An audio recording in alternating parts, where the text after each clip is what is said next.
Assalamualaikum warahmatullahi wabarakatuh. Salam sejahtera, shalom, Om Swastiastu, Namo Buddhaya, salam kebajikan, selamat siang.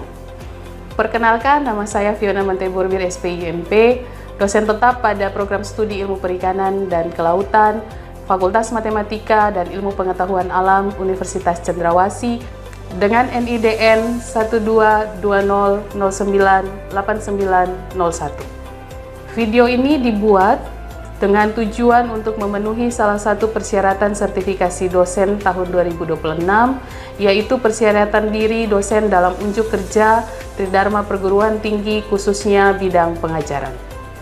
Pada kesempatan kali ini, saya akan menjelaskan mata kuliah yang saya ampu sesuai dengan bidang keahlian saya, yakni Teknik Pembenihan Ikan. Mata kuliah ini merupakan mata kuliah wajib yang memiliki bobot 3 SKS dengan kode mata kuliah PI 24325. Mata kuliah ini terdiri dari 16 kali pertemuan, di antaranya 14 kali pertemuan berupa materi, 1 kali pertemuan ujian tengah semester, dan 1 kali pertemuan ujian akhir semester. Mata kuliah ini membahas tentang 1. Ruang lingkup, prinsip dasar, tujuan dan manfaat teknologi pembenihan ikan dalam mendukung aquakultur berkelanjutan berbasis kearifan lokal. 2. Struktur, fungsi, dan perkembangan organ reproduksi serta kelenjar endokrin pada ikan jantan dan betina. 3. Peran hormon, hipotalamus, hipofisa, gonad dalam siklus reproduksi ikan. 4. Proses fitologenesis serta faktor internal dan eksternal yang mempengaruhi pematangan gonad. 5. Faktor-faktor penyebab kegagalan reproduksi pada hewan air atau manajemen lingkungan dan patogen. 6. Teknik manipulasi lingkungan, pakan, dan hormonal untuk memacu pematangan gonad. 7. Evaluasi kualitas telur dan sperma ikan serta pemantauan dosis fertilisasi. 8. Teknik pemijahan alami, semi buatan, buatan sesuai tingkah laku ikan target. 9. Prosedur fertilisasi serta perhitungan dan interpretasi fertilisasi rate atau FR dan hatching rate atau HR. 10. Protokol perawatan larva pasca tetas hingga menjadi benih siap tebar. Luaran mata kuliah ini meliputi 1. Rancangan protokol pembenihan ikan berupa induksi pematangan gonad, pemijahan, fertilisasi buatan, dan perawatan larva. 2. Laporan analisis studi kasus pada setiap topik pembahasan. 3. Hasil perhitungan dan interpretasi data kualitas telur, sperma, serta nilai FR dan HR. 4. Presentasi hasil analisis kasus komprehensif mengenai revitalisasi hatchery pembudidaya ikan lokal Papua. Adapun capaian pembelajaran lulusan atau CPL program studi yang mendukung mata kuliah ini meliputi: yang pertama, mampu menganalisis dan menerapkan ipteks aquakultur yang berbasis kearifan lokal serta berwawasan lingkungan. 2. Mampu menciptakan kerangka ipteks aquakultur yang berbasis kearifan lokal serta berwawasan lingkungan. 3. Mampu menganalisis potensi sumber daya perikanan lokal yang unggul, serta menerapkan solusi dalam menyelesaikan permasalahan yang dihadapi berkaitan pengelolaan sumber daya perikanan yang berkelanjutan. Seluruh CPL tersebut telah tertuang dalam rencana pembelajaran semester RPS mata kuliah Teknik Pembenihan Ikan yang telah disahkan oleh Ketua Program Studi Ilmu Perikanan dan Wakil Dekan 1 Fakultas Matematika dan Ilmu Pengetahuan Alam Universitas Cendrawasih. Adapun capaian pembelajaran mata kuliah CPMK yang diharapkan yakni CPMK 1. Mahasiswa mampu menjelaskan dan menganalisis prinsip dasar pembenihan ikan meliputi struktur dan fungsi organ reproduksi, sistem endokrin, proses fitologenesis, serta faktor-faktor penyebab kegagalan reproduksi pada ikan secara ilmiah. CPMK 2. Mahasiswa mampu menganalisis dan merancang teknik manipulasi pematangan gonad, misalnya lingkungan, pakan, hormonal, mengevaluasi kualitas telur dan sperma, menentukan teknik pemijahan, merancang prosedur fertilisasi buatan, serta menyusun protokol perawatan larva pasca tetas. CPMK 3, mahasiswa mampu menerapkan konsep pembenihan ikan secara terintegrasi untuk menganalisis kasus kompleks di lapangan, mengusulkan solusi teknis berbasis kearifan lokal, serta menyajikan dan mempertahankan hasil analisis secara argumentasi dan kolaboratif dalam tim. 3 komponen pembelajaran pada mata kuliah ini meliputi Delivery, Interaction, and Assessment atau DIA. Dalam proses pembelajaran, saya menerapkan 3 komponen utama, yaitu Delivery, Interaction, and Assessment. Pertama, Delivery. Saya menyampaikan materi berdasarkan rencana pembelajaran semester atau RPS dengan memanfaatkan berbagai media pembelajaran seperti presentasi PowerPoint, studi kasus pemicu, gambar atau diagram anatomi dan diagram fishbone, video pembahasan, buku ajar, serta jurnal ilmiah. Kedua, Interaction. Pembelajaran dilakukan secara interaktif melalui diskusi kelompok, tanya jawab, analisis studi kasus, perancangan protokol, presentasi kelompok, dan refleksi bersama, sehingga mahasiswa dapat mengembangkan kemampuan berpikir kritis, analitis, dan keterampilan teknis di bidang teknologi pembenihan ikan. Ketiga, Assessment. Penilaian dilakukan melalui asesmen formatif, berupa aktivitas partisipatif, diskusi kelas, kuis individu berbasis kasus, dan tugas analisis data atau laporan kelompok. Sedangkan asesmen sumatif dilakukan melalui ujian tengah semester dan ujian akhir semester, sesuai dengan RPS. Metode pembelajaran yang digunakan adalah Case-Based Learning atau CBL dengan metode pembelajaran berupa kuliah interaktif, small group discussion, guided problem solving, simulasi perancangan protokol, workshop kalkulasi dan analisis data, serta seminar dan diskusi kelas. Referensi utama yang saya gunakan dalam mata kuliah ini diantaranya adalah buku teks biologi dan endokrinologi reproduksi ikan seperti Bromeix and Roberts 1995. Serta referensi pendukung berasal dari jurnal nasional terakreditasi dan jurnal internasional yang relevan, basis data, Fishbase, dan protokol laboratorium pembenihan. Berikut adalah video proses pembelajaran pada mata kuliah Teknik Pembenihan Ikan dengan materi pertemuan ke-7, yaitu Teknik Manipulasi Pematangan Gonad Ikan, yang dilakukan secara tatap muka di kelas. Selamat menyaksikan.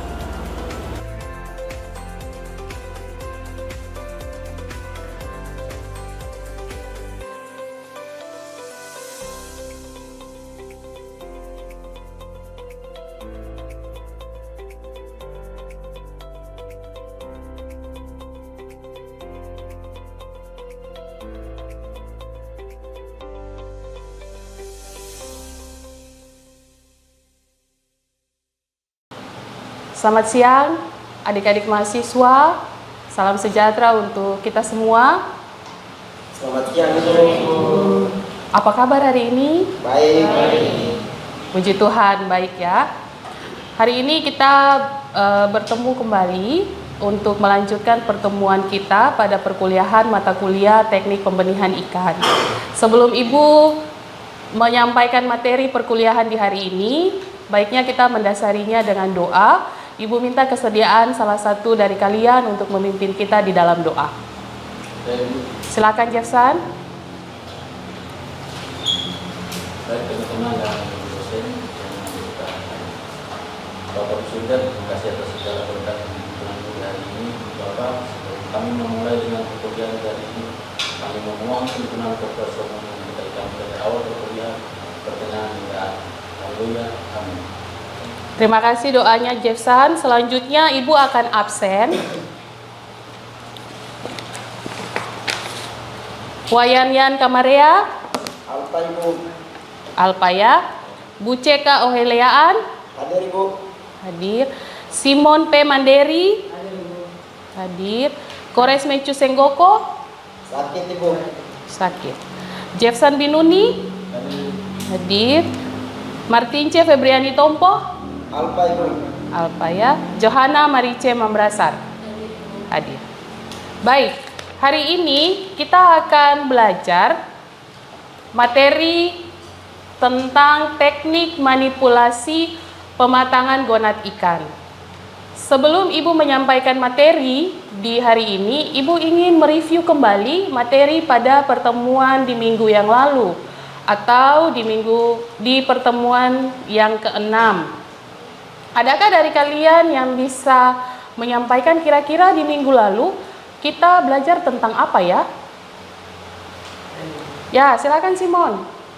Dari pertemuan ke-6, identifikasi dan klarifikasi faktor penyebab kegagalan reproduksi seperti manajemen, lingkungan, dan patogen pada ikan. Baik, luar biasa sekali jawabannya Simon. Jadi minggu lalu kita sudah belajar tentang mengidentifikasi dan mengklasifikasi apa saja faktor yang membuat kegagalan dalam reproduksi ikan. Nah, ada kata faktor di situ. Kira-kira faktor apa saja yang membuat kegagalan dalam reproduksi ikan? Ada yang bisa jawab? Baik Ibu, saya akan menjawab. Untuk faktor yang menyebabkan kegagalan pada di tempat pembenihan ikan antara lain manajemen induk yang kurang tepat, kualitas lingkungan budidaya, dan serangan patogen. Baik, luar biasa sekali jawabannya Bu C. Jadi ada 3 faktor utama yang mengakibatkan kegagalan dalam kegiatan reproduksi ikan. Yang pertama itu adalah manajemen, yang kedua adalah lingkungan, yang ketiga adalah patogen. Nah, kalau kalian masih ingat pertemuan Ibu di minggu-minggu yang lalu, Ibu sudah pernah menjelaskan bahwa dalam lingkungan perairan itu ada 3 faktor utama yang berperan di dalamnya. Yaitu yang pertama adalah manajemen, yang kedua adalah lingkungan, dan yang ketiga adalah faktor patogen. Atau kalau kalian masih ingat, biasanya digambarkan dalam 3 lingkaran yang saling berikatan. Seperti ini. Jadi ada manajemen dalam artian di sini itu si ikan itu sendiri, kemudian yang kedua adalah lingkungan, dan yang ketiga adalah patogen. Yang pertama ini apa? Ikan. Yang kedua adalah lingkungan. Dan yang ketiga adalah patogen. Dari ketiga unsur ini disebut unsur yang mendukung dalam sebuah lingkungan perairan. Artinya, misalnya kalau ikan itu dia dalam keadaan lemah, lalu kemudian lingkungan itu dalam keadaan yang buruk kualitasnya, sudah pasti akan menimbulkan patogen. Kalau patogen sudah hadir dalam lingkungan, otomatis dia akan menginfeksi ikan. Kalau ikan sudah terinfeksi, otomatis lingkungan akan semakin buruk. Nah, itu adalah 3 faktor utama yang mendukung keberhasilan dalam reproduksi ikan. Sekarang di slide Ibu menampilkan gambar. Kalian pernah lihat gambar ini? Pernah Ibu. Pernah ya? Entah dalam saat kuliah, ataukah kegiatan lapangan, ataukah dalam media pembelajaran lainnya. Kalau begitu, sudah tentu dari gambar ini ada perbedaan antara gambar yang di sebelah kiri kalian dan gambar yang di sebelah kanan. Adakah di antara kalian yang bisa menjelaskan kira-kira apa perbedaan dari 2 gambar ini? Silakan Jefsan. Perbedaan gambar dari kedua gambar ini, gambar yang di kiri adalah ikan yang hidup dan berbijak secara alami, dan gambar di kanan ikan yang hidup di wadah terkontrol. Ya, jadi betul sekali jawabannya Jefsan. Ikan yang di sebelah kiri itu adalah ikan yang hidup dan berkembang biak di alam, entah itu di sungai, di danau, atau di laut. Sedangkan ikan yang di sebelah kanan ini adalah ikan yang hidup di media yang terkontrol atau di hatchery, tempat pembenihan ikan, misalnya akuarium, keramba, dan lain sebagainya. Sekarang kita akan melihat materi yang ada pada pertemuan yang ke-7 ini, yaitu materi tentang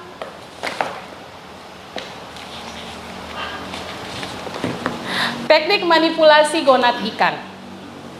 Kita akan lihat materi tentang teknik manipulasi gonad ikan. Harapannya setelah kalian mempelajari materi pada pertemuan yang ke-7 ini, kalian dapat membandingkan kelebihan dan kekurangan berbagai teknik manipulasi, entah itu teknik manipulasi pada lingkungan, ataukah melalui pakan dan juga menggunakan hormonal. Semuanya ini adalah bertujuan untuk memacu pematangan gonad ikan. Kita lihat satu-satu. Bagaimana teknik manipulasi pada lingkungan? Manipulasi lingkungan yang bisa dilakukan adalah melalui perlakuan durasi terang atau gelap, atau yang biasa dikenal dengan istilah fotoperiod atau lama pencahayaan. Ikan biasanya kalau mau memijah, dia menyukai kondisi lingkungan yang gelap. Yang berikut, suhu air. Ada jenis ikan tertentu, misalnya ikan nila, ketika dia mau memijah, dia membutuhkan kondisi suhu yang tinggi. Dia tidak bisa memijah kalau kondisi suhunya yang rendah. Hal yang terbalik dengan ikan mas. Ikan mas kalau mau memijah, dia tidak bisa dalam kondisi lingkungan yang suhunya tinggi, dia harus suhunya yang rendah. Yang berikut adalah tekanan dan aliran air. Nah, ini adalah manipulasi untuk lingkungan. Bagaimana dengan manipulasi pakan? Kalau misalnya ikan dalam proses pembesaran, dia tidak membutuhkan nutrisi yang tinggi. Tapi kalau ikan yang disiapkan untuk pemijahan, dia membutuhkan formulasi pakan yang kandungan nutrisinya itu tinggi. Apa saja yang tinggi? Protein dan asam lemak esensial misalnya. Atau vitamin E dan C. Yang terakhir adalah dia membutuhkan mineral. Itu untuk manipulasi pakan. Yang ketiga adalah manipulasi hormonal. Manipulasi hormonal ini sebenarnya bukan manipulasi yang diutamakan. Artinya ada individu tertentu, spesies ikan tertentu yang kalau hanya manipulasi lingkungannya sudah baik, kemudian manipulasi pakannya sudah baik, dia tidak membutuhkan lagi manipulasi hormonal untuk mempercepat kematangan gonadnya. Tetapi jika dibutuhkan, inilah manipulasinya. Yang pertama, hormon apa yang digunakan? Hormon yang digunakan adalah hormon GnRH. Yang berikut adalah hormon HCG. Dan yang terakhir adalah yang paling umum digunakan adalah hormon Ovaprim. Sampai di sini ada yang ingin bertanya? Ada, silahkan. Ibu izin bertanya, Bu.